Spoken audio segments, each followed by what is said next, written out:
বালিশের টাকা নিচে টাকা রাখেন ওটাকে সেভিং বলে, যেটা আপনি যদি ব্যাংকে সেভিংস অ্যাকাউন্টে রাখেন সেটাকেও সেভিংস বলে। টাকাটা গ্রো করছে কিনা তার জন্য আপনাকে দেখতে হবে ইনফ্লেশনের চেয়ে বেশি রিটার্ন দিচ্ছে কিনা, যেটাকে আমরা বাংলায় মুদ্রাস্ফীতি বলে থাকি। যে হারে জিনিসের দাম বাড়ছে সেটাকে ইনফ্লেশন বলে থাকি। যদি আমার রিটার্নটা হচ্ছে বেশি না হয় তার মানে আমার টাকাটা আমি ইনভেস্ট করার পরেও সেভিংস করার পরেও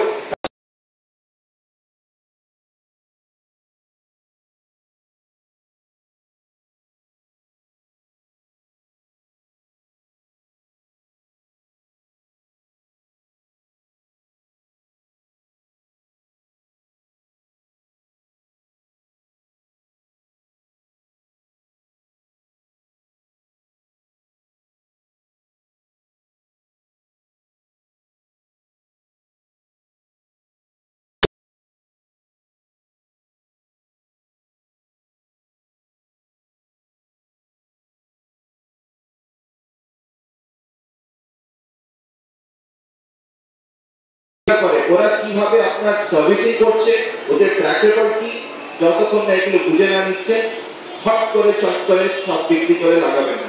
এতটুকু মনে রাখবেন এই পুরো পৃথিবীটা চলছে একটা জিনিসের উপরে, সেটাকে আমরা বলি লোভ, ইংলিশে যেটাকে আমরা বলি গ্রিড। সব রকমের গ্রিড হতে পারে, জ্ঞানের গ্রিড, খিদের গ্রিড, ঘুমানোর গ্রিড, ঠিক সেরকম টাকার গ্রিড।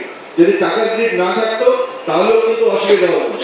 আজকে যদি বিল গেটস বা ওয়ারেন বাফেট বা আজিম প্রেমজি ওরা যদি মানব কল্যাণে টাকা ইনভেস্ট করছে, ওরা কিন্তু এই জন্যই ইনভেস্ট করতে পেরেছে, তার কারণ হচ্ছে যে ওরা সঞ্চয় করেছিল, ইনভেস্ট করেছিল, প্রফিট বুক করেছিল এবং ওই টাকাটা জনকল্যাণে মানব কল্যাণে লাগাতে যাচ্ছে।